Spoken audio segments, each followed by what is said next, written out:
Welcome back to part two of our three-part episode of the abduction of Albert Ostman. Already. Good start. When he was abducted in 1924 by a Sasquatch. So You forgot something. what? We've got our Special guest back? cackling special guest. Cackling. Yeah. But anyway, Remember where we left off? I know where we left off. Can you recap it? The Sasquatch and these aliens know that it's a federal offense to kidnap people on this planet. You're very funny. Can you recap? Yeah, we're at the part where he stayed up all night because he's got constant patience. And he's waiting on some kinky porcupines to come steal his leather mask and chains and whips and stuff. Pretty much. Despite Albert's best efforts, he again fell asleep. The next sensation he had was being lifted off the ground inside a sleeping bag. He felt himself being tossed across someone's shoulder with the opening of the sleeping bag closed by their hands. Whatever had Albert was walking. When he'd been slung across the thing's shoulder, he'd come to rest with his legs bent beneath him in the bottom of the bag. His knife was beneath him, and he couldn't get to it. So now What- these porcupines is taking him off to have a threesome. Is that what you insinuate? No. Oh. Whatever had out. Can we go without the What? weird stuff, man? You brought him up. Whatever had Albert was also carrying his backpack. He could hear the cans inside rattling together. They soon turned up a steep grade, and he could hear heavy breathing from whoever was carrying him. Occasionally, it would give out a slight cough. He soon thought about the creature the Indian had described to him and began to become concerned. What did this creature want with him? Yeah. The Killing him, eating him would be mild compared to what that thing might do. He might think like a porcupine, do a little poking or probing. hit the arrow. Hit the arrow. Is the arrow the other way? Like this. There you go. Oh, that's him in the bag. It's him in the bag. Okay.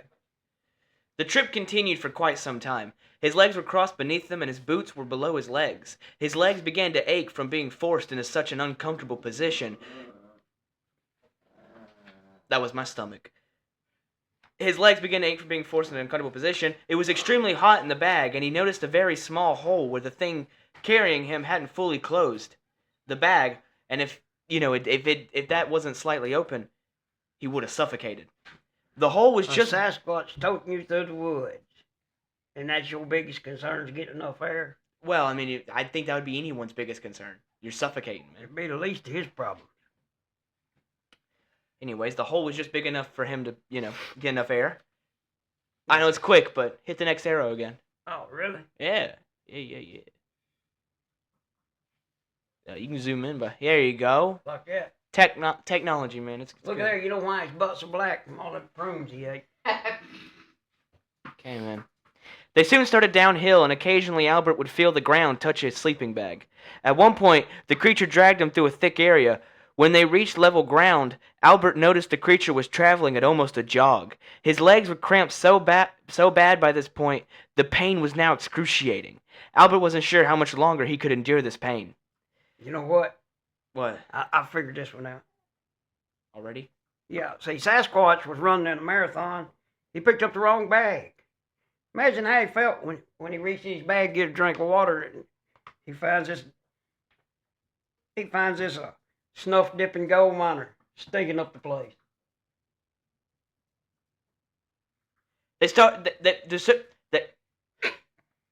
You know he smelled to high heaven. He'd been camping a week. They soon started back uphill again. Albert was trying to measure distances because he would have to. Dude. Are you okay? No. Joe? They soon started back uphill again. Albert was trying to measure distances because he would have to find his way back if he lived. They had been traveling for 3 hours at this time. All right, let's do some math here. Let's say Sasquatch is averaging 5 miles an hour. 3 hours. That's 15 miles. That ain't nothing. You know, Stonewall Jackson's men in the Civil War marched 35 miles in one day. Yeah, but this guy ain't like a fighter. He's just some guy. He wanted to go gold hunting. I'm just saying, 15 miles, you can make that up in a day. Finally, the creature dropped a sleeping bag on the ground, and then the backpack full of with the backpack full of cans. Albert remained inside the sleeping bag and listened as a conversation of sorts began. There was a form of language between the two creatures, but it was nothing like Albert had ever heard before. Say, speaking goblin. I know what they're saying. What are they saying? His wife's saying, "Picked up the wrong bag, you absent-minded idiot. What am I going to do with that stinking hairless thing right there? Boil it? He's too small to eat." Albert managed to get his head out of the bag and straighten his legs out. He couldn't stand up yet because of the pain. He could see the forms of 4 individuals, but otherwise couldn't make out the features of his captors. Albert massaged his legs, trying to get feeling back in them, and managed to slip his boots back on. Yeah, he wants to be properly dressed for the probing. These aren't aliens. Albert had never heard of this guy's probe is different than aliens' probes. Albert had never heard of Sasquatches before. Albert had never heard of Sasquatches before he climbed in the Indian's boat, but he was sure he was in the middle of a group of them. As dawn began to arrive, Albert began noticing more about his captors. Albert was finally able to stand, but couldn't put much weight on his left foot because of the positioning it had been in for so long in the sleeping bag. And these Sasquatches is trying to figure out what they're going to do with this thing they brought home in the wrong bag. Right? No. He held his rifle in his hand and asked, and I quote, "What do you fellas want with me?" What did they say? The only reply he got was more chatter. More gobbledygook. They looked like people. There were 2 adults and 2 younger ones. They were all covered in hair, and they wore no clothes at all, as you can see in the picture. He done got toted into a nudist colony. You know how many times I've dreamed that would happen to me? Something that hairy? Huh? Something that hairy? Getting toted to a nudist colony. I didn't say nothing about hairy. When it got daylight, Albert noticed they seemed to be a family. There was an old man, old lady, and what appeared to be a teenage boy and girl. The younger pair was afraid of Albert. From the reactions and chatter, Albert got the sensation the old lady was upset at the old man for bringing this thing to their home. Do you blame her? The old man waved his arms and chattered, and the old lady seemed to relax. Yeah, he said, "You know what? This is our new dog." She's like, "That thing's going to poop all over the valley." Okay, man. They were located in a 10-acre valley surrounded by bluffs. There was a small opening towards the south end of the valley, about 8 feet wide, but grew to 20 feet wide the higher up it went. This was the only way in or out of the valley, and the old man Sasquatch guarded that exit. They should have built a door. He wouldn't have to guard it. What? If he'd have built a door, he wouldn't have to sit there and guard it. They're not advanced enough. Oh. They're advanced enough to steal a sleeping bag with somebody in it, but not build a door. I have a theory. Uh-oh. That they might be camping too, and they're looking for, like, the gold. You know what I mean? Like, that they're intelligent enough to speak. They could be intelligent enough to look for gold. What are they going to do with it? Take it to the bank? It's valuable. Albert made his camp between 2 small cypress. What kind of tree is this? Cypress. Again. And that's the second time he's made his camp between 2 cypress trees. All he does is look for 2 cypress trees. Either he likes them or the smell keeps the skeeters off. I don't know which. He realized he was going to have to bide his time, either find out what they wanted with them or plan some type of escape.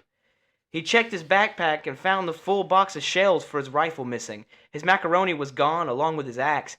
He had some canned food, coffee, his snuff, a few matches in his pocket, and a few shells that were in his rifle. Did he notice the old man running back and forth to the bathroom from them prunes? No. That should give him plenty of time to escape. He can't sit in front of that opening because he's running to the toilet every 5 minutes. Okay, man. Your theories, man. Albert soon scouted the valley and noticed the boy and girl always hid in the bushes and watched his every move. He located a small stream of water in the north end of the valley. He was free to roam around the inside the bluffs, but the old man guarded the entrance. What do you want him there for? Think he might have wanted him for a son-in-law? Maybe he wanted some less hairy grandchildren. Maybe you had a point when you said that it's like a pet thing. Like, oh, it's a tinier version of us. I thought he might want some less hairy grandchildren. Isn't as intelligent as us. Oh. Can't talk like us. Oh, yeah. His coffee pot was also left back at the main camp. He managed to make some coffee using a tin can.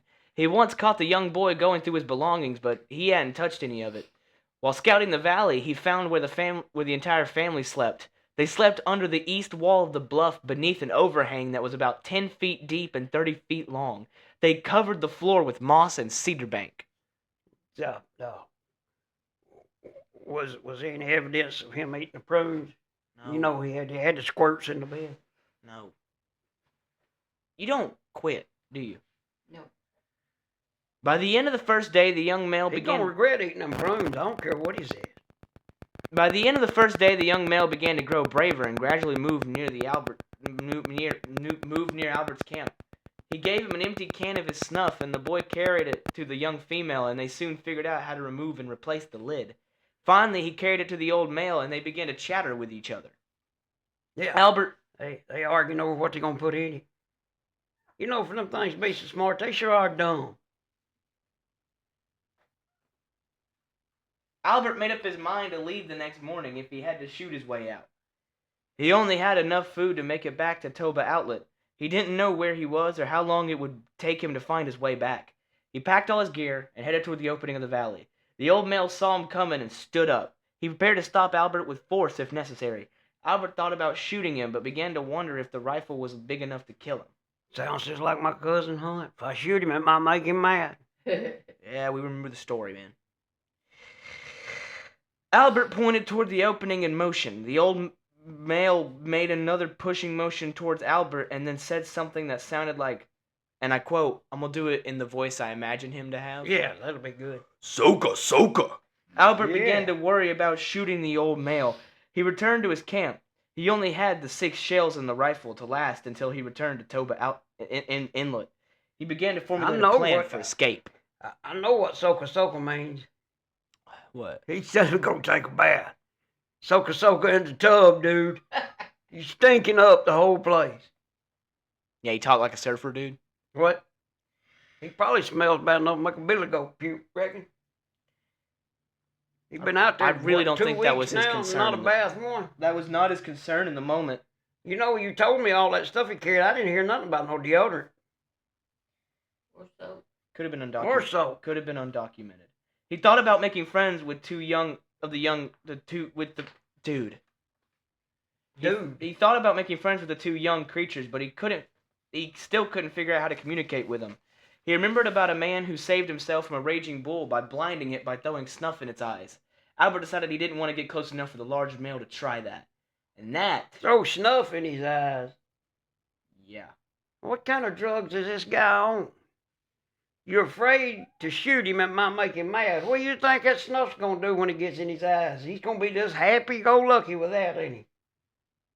Just think about it. I just Make any sense? I just don't know. I'm scared to shoot him, I might make him mad, but I'll throw snuff in his eyes. That won't bother him. He decided not to.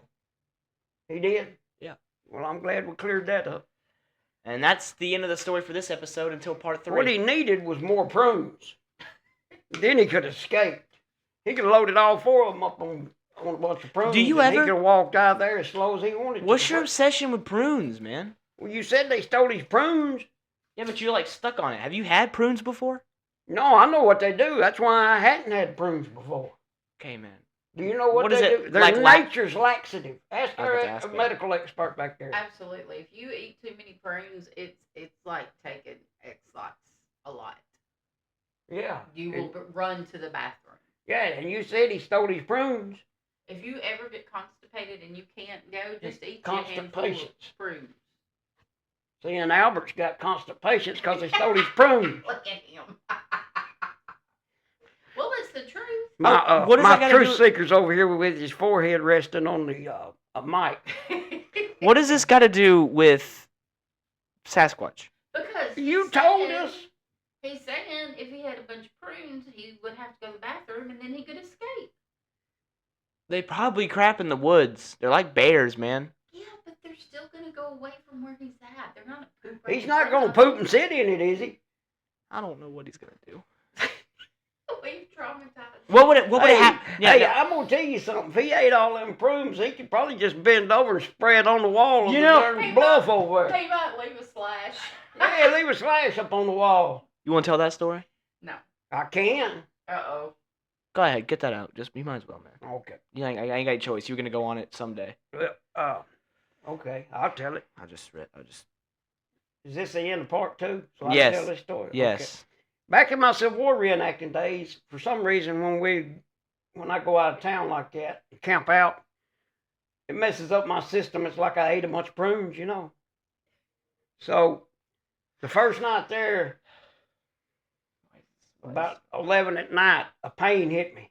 What is this? And I got up, and it was 300 yards to the porta potties. There was 3 of them there. And I took off, and every step of the way is, I ain't gonna make it. I ain't gonna make it. I ain't gonna make it. I ain't gonna make it. Surprisingly, I made it. And I had to go to the middle porta potty, like somebody was in the first one. I got in there, had to take my coat off. It's got, about 11 buttons on it. Then I had to take my suspenders off. And then, trying to get all that done in time, as I'm turning around, it unleashes. And none of it went in the porta potty. Well, the next morning I wake up, and I hear my buddy Jerry Smith outside at the campfire telling a story about somebody said, I gotta go to the porta potty. Jerry said, if you do, don't use that middle one. He said, you can watch them. Everybody goes down there and opens that door. They just close it back. Nobody uses it. He said, I don't know who used the bathroom in there. He had to have been 7 foot tall because he left a slash starting at the bottom left corner of the back of the porta potty all the way to the upper right corner. He said, he just sprayed it. He said, I don't even know why he went to the porta potty and get none in there. Of course, I was dying laughing. I let that go for about a year. Oh, no. It was more than a year, Yes. a couple of years. I finally let Jerry in on the secret of the slash. First time you ever saw him speechless. And yeah. now- He like fell in the floor. And now we're here.